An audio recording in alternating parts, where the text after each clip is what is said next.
It's easy to feel rich for a moment. A designer watch, a lavish holiday, even a first-class ticket can make you believe for a fleeting second that you've stepped into another world. But then the curtain pulls back.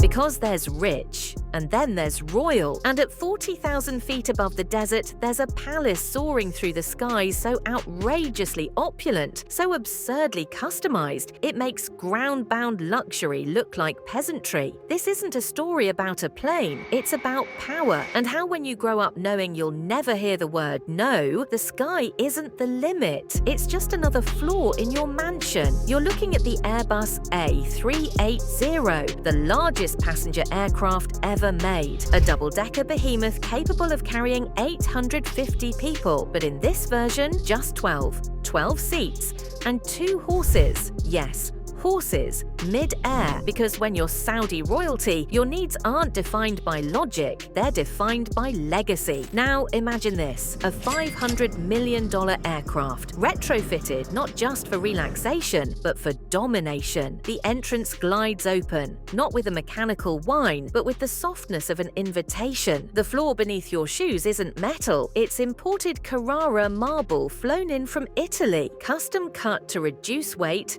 polished by hand. The hallway is flooded with gold-tinted lighting that adjusts to your mood pre-takeoff. To the left, a throne room, not a figure of speech, an actual throne, bolted and balanced to withstand turbulence. Surrounded by gold-plated paneling, it sits under a hand-painted dome, mimicking the night sky over Mecca. To the right, a Turkish bath, not just any spa, but a fully functioning hammam, molten gold fixtures, steam controlled down to 1/10 of a degree, scented with oud oil extracted from the royal plantations in Southeast Asia. Cost $15 million.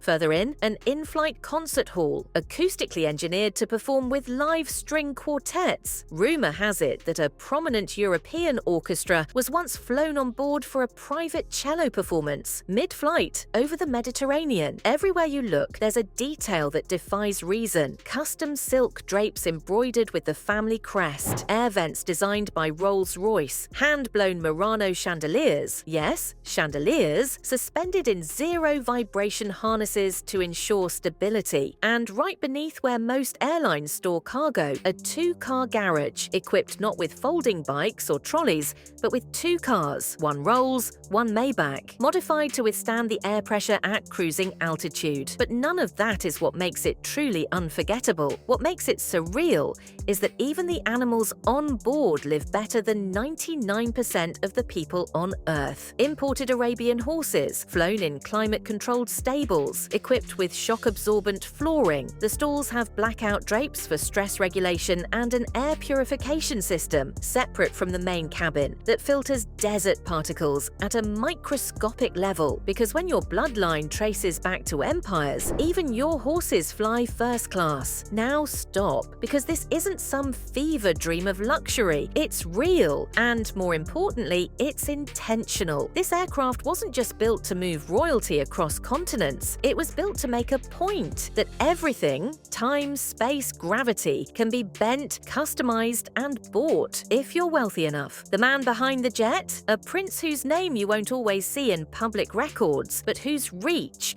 whose investments, whose fingerprints are everywhere, from Wall Street to Westminster, from soccer stadiums to Silicon Valley startups. This isn't shopping for luxury, this is shaping civilization. And every smooth takeoff from Riyadh to Geneva, it's not recorded as a vacation, it's a soft diplomacy mission. Every mahogany-paneled meeting room with velvet chairs and holographic projectors, that's not interior design, it's strategy. This plane doesn't carry passengers, it carries influence. And the $500 million price tag, that's not indulgence, it's insulation. Insulation from delay, from discomfort, from democracy. Because for those who soar above the politics of mortals, luxury isn't a display, it's a defense mechanism. As one royal advisor once put it, it's not about flying in comfort, it's about flying without friction. Even the colors inside the aircraft were chosen to reflect psychological dominance. Blues to signify calm command, deep midnight purples, a color once reserved for emperors in Persia, infused into seating fabrics, rare leathers plucked from heritage tanneries in Tuscany. No flashy branding, no over-the-top logos. Because here, subtlety is the new supremacy. The pilot, trained not just in aviation but in etiquette, protocols tailored to each royal's preferences. One prefers jasmine-scented hand towels, another only drinks tea that sits exact, because in this stratosphere, even dignity has a checklist. Compared to this, a gold-plated private jet feels like fast fashion. This isn't about showing wealth. This is about shrinking the distance between Earth and godhood. And yet, the most remarkable thing about this aircraft isn't even what's in it. It's what it represents: control. Every element is designed not just to pamper, but to isolate from strangers, from scrutiny, from consequence. Remember when privacy was a luxury?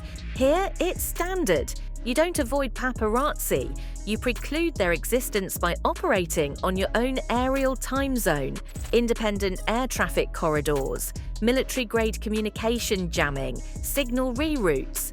Even its flight path is custom, invisible to civilian tracking apps. It's not a jet. It's the flying equivalent of a nation-state. You cannot bribe your way onto this plane.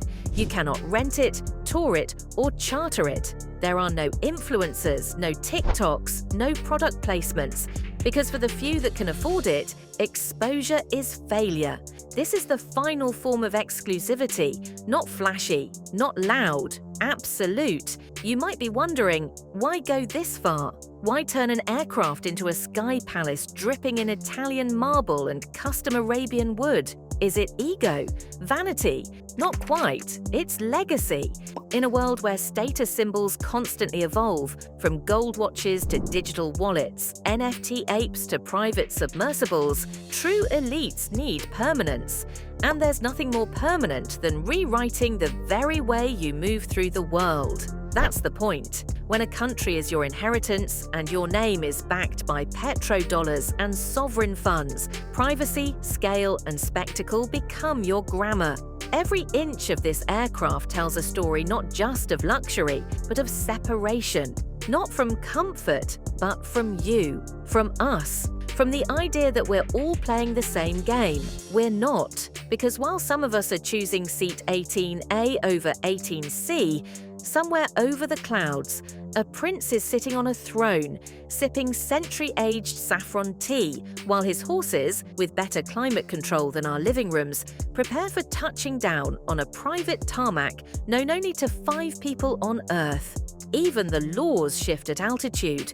A diplomat may fly commercial, but a prince in his own flying palace negotiates trade deals between sips of rose tea, with advisors who never remove their gloves and enter or exit by their own customized staircases that don't quite touch airport ground. Everything is designed to reinforce one idea, that this is not just wealth, it is sovereign existence. A mobile identity that lifts off quietly, leaves no trace behind, and lands with an impact no earthquake could match.